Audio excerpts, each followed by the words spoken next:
जय श्री कृष्णा। आइए सुनते हैं मार्गशीर्ष अमावस्या की व्रत कथा। एक साहूकार के 7 बेटे और 7 ही बहुओं के साथ एक बेटी भी थी। साहूकार के घर रोज एक जोगी आता था, जिसे साहूकार की बहू भिक्षा देती थी। उस जोगी को जब साहूकार की बेटी भिक्षा देने आती तो वह उससे भिक्षा नहीं लेता था और कहता कि तेरे भाग्य में सुहाग की जगह दुहाग लिखा है। लड़की को उस जोगी की यह बात बहुत बुरी लगती थी और एक दिन वह अपनी माँ से रोती रोती जोगी की बात बताती है। सारी बात सुनकर माँ कहती है कि कल जब जोगी आएगा तब मैं सुनती हूँ कि वह क्या कहता है और क्यों कहता है। अगले दिन फिर जोगी आता है तो साहूकारनी छिपकर बैठ जाती है और लड़की को भिक्षा देने भेजती है।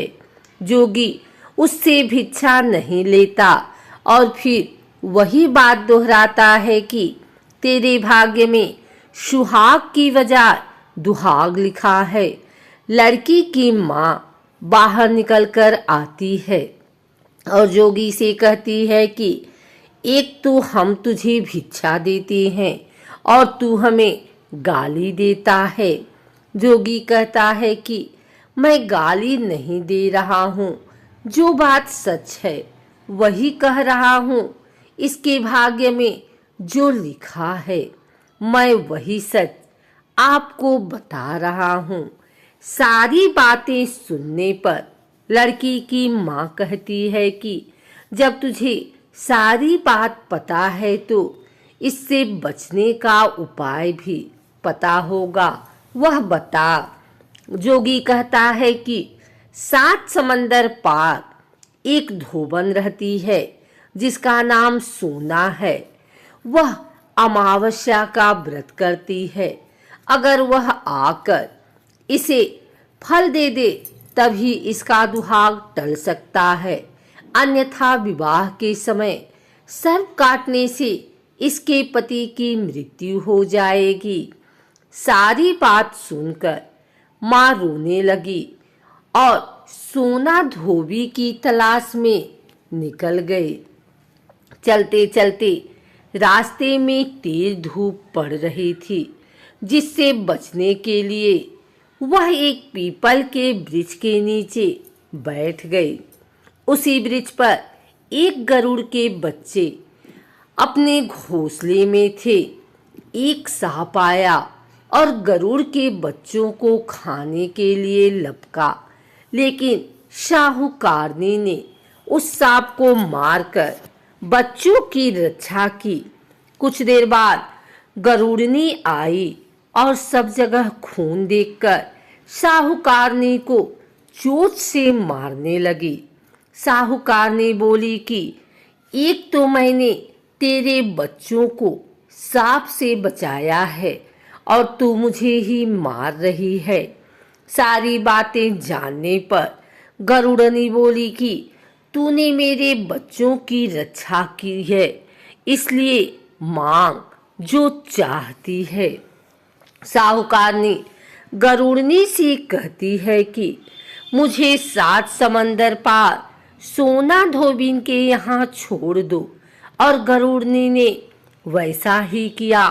साहूकारनी वहाँ पहुँच तो गई, लेकिन सोचने लगी कि इसे कैसे मनाऊं।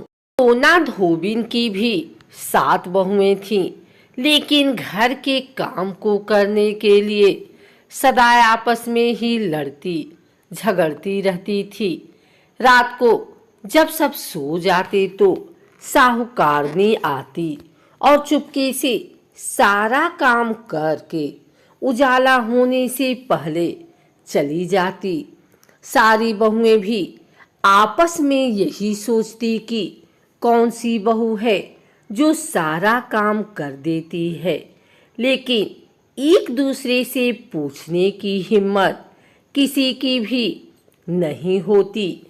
काम करने की बात सोना धोबी ने जब देखी कि आजकल बहुएं लड़ती भी नहीं हैं और काम भी सारा हो जाता है, सोना धोबी ने सारी बहुओं को बुलाया और पूछा कि आजकल तुम लड़ती भी नहीं हो और घर का सारा काम कौन करता है।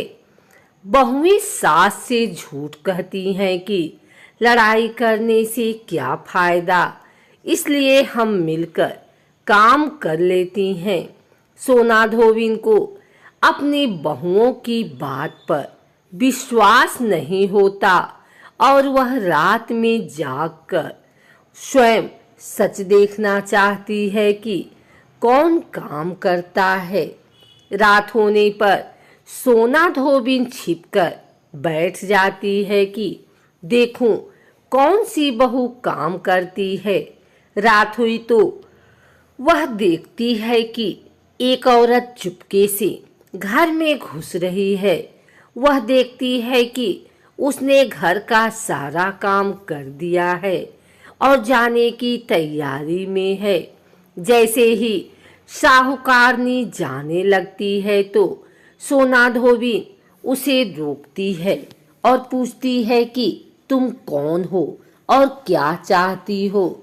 साहूकारनी कहती है कि पहले तुम वचन भरो तब बताऊंगी। वह वचन भरती है।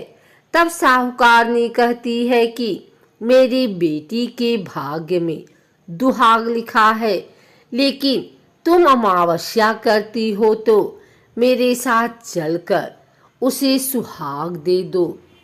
सोना धोबिन वचन से बंधी थी तो वह साहूकारनी के साथ चलने को तैयार हो जाती है। जाते हुए सोना धोबिन अपने बेटों व बहुओं से कहती है कि मैं इस औरत के साथ इसकी बेटी को सुहाग देने जा रही हूँ, लेकिन अगर मेरे पीछे से तुम्हारे पिताजी मर जाएं तो उन्हें तेल के कूपे में डालकर रख देना।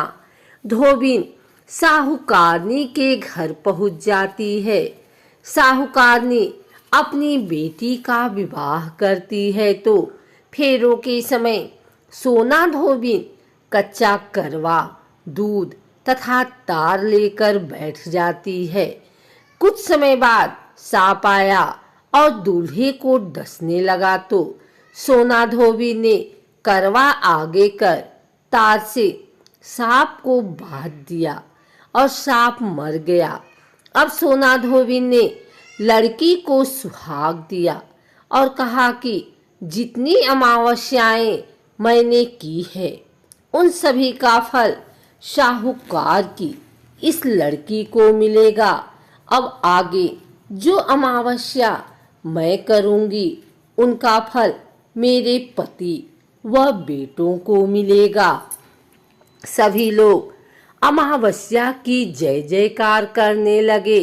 सोना धोबिन अपने घर वापिस जाने को तैयार हुई तो साहूकारनी ने कहा कि तुमने मेरे जमाई को जीवन दान दिया है, इसलिए तुम जो चाहो मांग लो।